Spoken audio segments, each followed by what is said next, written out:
If you told me a year ago that my entire life would be in ruins because I ran into someone at a grocery store, I would have laughed, dismissed it as something out of a movie.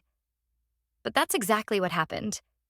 And I'm writing this from a small, half furnished apartment that doesn't feel like home, because the one place that did feels forever lost.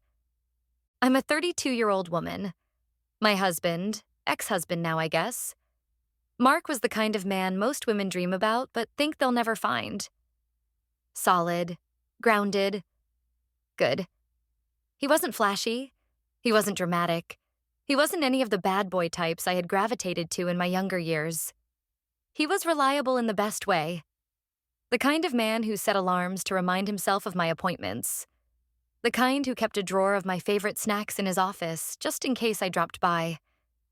The kind who never missed an anniversary, never raised his voice, never walked away from a hard conversation. And I loved him. I really did. Or at least, I thought I did. Maybe I still do. Just not the way a woman should love the man she promised to spend her life with. We met when I was 25, both working for the same marketing firm. He trained me during my onboarding week, and we hit it off almost instantly. By the end of my second month there, we were a thing. He brought peace into my chaotic life, and back then, I needed that more than anything. He was my safe harbor after years of stormy relationships, especially one in particular. Caleb. I met Caleb during my junior year of college. Tall, charming, magnetic, emotionally inconsistent, toxic as hell. I was addicted to him, to his attention, to the way he made me feel like the center of the universe one minute and invisible the next. We broke up and got back together more times than I can count. I would cry myself to sleep from the emotional whiplash, swear I was done, and then melt the second he came back. I knew it was unhealthy. Everyone around me knew it. But logic didn't matter. Not with Caleb. When it ended badly. I caught him sleeping with another girl, one of my classmates. He didn't even bother denying it. I remember standing there in the hallway of his apartment, numb. I walked away and never looked back. Or so I thought. Fast forward to 6 weeks ago. It was a Tuesday. Completely ordinary. I left work early to pick up a few groceries. I remember being irritated because the store had rearranged everything and I couldn't find the almond milk. I was in the produce aisle, weighing avocados in one hand and checking the ripeness like I actually knew what I was doing, when I heard a voice behind me. "You still take 20 minutes picking fruit?" I froze.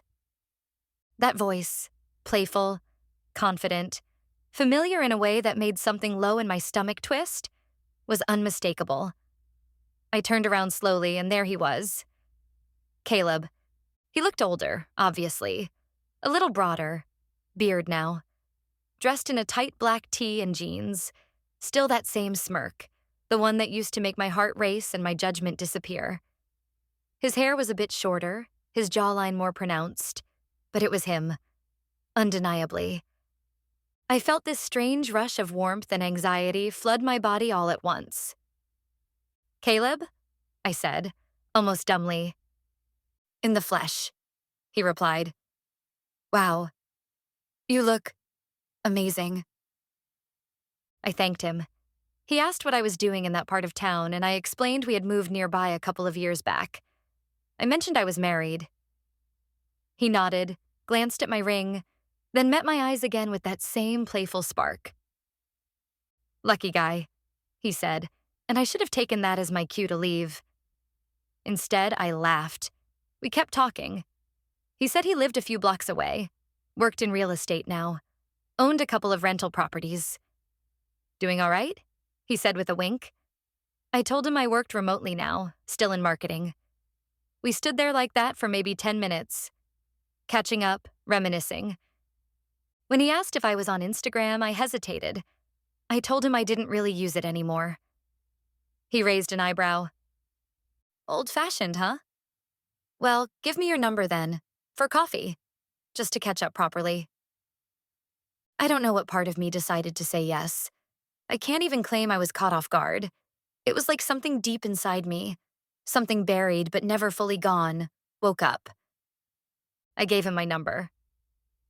Then I went home, kissed my husband on the cheek, made chicken Alfredo, and pretended like nothing had happened. We texted that night. It started harmlessly enough.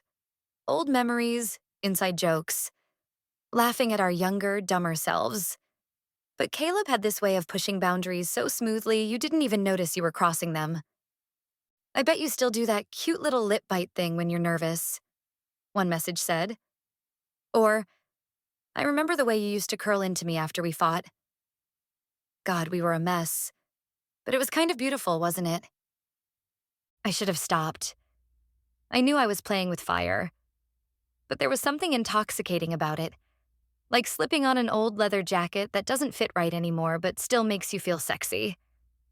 A week later, we met for coffee. He looked even better in person. Confident, flirtatious, bold in that way I used to find irresistible. We laughed for over an hour. He touched my hand when he told a joke. When we hugged goodbye, his hand lingered just a second too long on my lower back. I walked away feeling dizzy and electrified. That night, Mark and I watched a movie together. I cuddled into his chest and tried to feel guilty, but all I could think about was how boring it felt compared to how alive I had felt earlier. Within 2 weeks, Caleb and I had kissed. Within 3, we were sleeping together. Hotels, mostly. One time in his loft. Once, God, I hate admitting this, in my car during my lunch break. I lied to Mark constantly.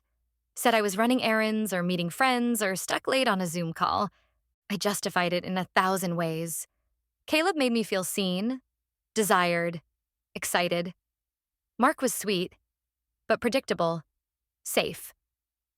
I told myself I was just getting it out of my system, that I would stop soon, that it didn't mean I didn't love my husband. But every time I kissed Caleb, I pushed Mark a little further out of my heart. I don't know how he found out. Maybe he noticed something in my behavior. Maybe he saw a message pop up on the iPad. I forgot those were synced once. However it happened on a Thursday night. I walked in the door, kicking off my heels, babbling about how awful traffic had been. And there he was, sitting at the kitchen table, pale and still, our iPad on the table in front of him. He didn't say anything at first, just looked at me. Eyes red, like he'd been crying. But there was something else there too. Something I had never seen in Mark before. I read the messages, he said quietly. I froze. What? He turned the screen toward me. There they were. Dozens of texts between me and Caleb.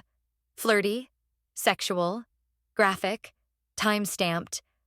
I couldn't speak. My brain was fogged. It was like watching a car crash in slow motion and realizing too late that you're in the driver's seat. How long has this been going on? He asked. His voice didn't rise. That made it worse. I swallowed hard. A few weeks, I whispered. He nodded, stood up, walked to the bedroom. I followed him, pleading. He didn't yell, didn't even look at me. He grabbed a duffel bag, stuffed it with clothes, his charger, some toiletries. Then he walked to the door. Mark, please, just talk to me. He turned to me, finally. His face was blank. Not angry, not sad, just hollow. I can't even look at you right now. Then he left. I stood in the doorway, barefoot and shaking, for 10 minutes before I realized I couldn't hear anything anymore. Not the hum of the fridge, not the clock ticking in the hallway. Just silence. And that silence was deafening. The next day, I got a text from his sister. He was staying with her. She said he needed space, that he wasn't ready to talk. I sent texts. I called. I even emailed him. Nothing. 3 days later, a manila envelope was delivered to the house. Divorce papers. I collapsed on the floor, clutching the envelope to my chest, sobbing so hard I couldn't breathe. I tried seeing Caleb after that. Once. I needed to feel like I hadn't destroyed everything for nothing. But it was different now. I saw him for what he was. Fun, charming, but hollow. He didn't ask how I was. didn't seem concerned that my marriage had ended. When I cried in his bed, he awkwardly patted my back and offered to call an Uber. I left that night and never saw him again. Mark and I are officially divorced now. I moved into this tiny apartment a few weeks ago. It's always cold. The windows rattle when it rains. There's a weird smell in the hallway I can't seem to get rid of.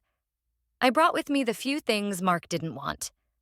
A couple of mugs, my books, our wedding photo, which I keep in a drawer face down. I lost my best friend, my partner, the one person who ever loved me completely, without conditions. I destroyed him. I destroyed us. I think about him constantly. About how he used to leave sticky notes on the bathroom mirror when he left for work early. About the time he stayed up with me all night when my mom was in the hospital, holding my hand while I cried. About the look on his face the day I walked down the aisle. So full of love, it made me feel like I was the only person in the world. And I threw it away. For what? A fantasy. A fleeting high. A stupid, reckless desire to feel something different. I've started therapy. I'm trying to unpack why I did what I did. There's no excuse. I don't want to excuse it. But I need to understand it. Because if I don't, I'll keep hurting people. Sometimes I still think about calling him, just to hear his voice. Just to say I'm sorry. Again. But I don't. Because I know that sorry doesn't fix this. If you're reading this and you're on the edge of making a decision like mine, don't. Please. It's not worth it. That thrill, that excitement, that fire you think you miss, it burns everything in its path. And when the flames die out, all you're left with is ash and regret. I lost the love of my life. And the worst part is, I can't even say I didn't see it coming. Because I did. I just didn't stop. And now, I live with that every single day.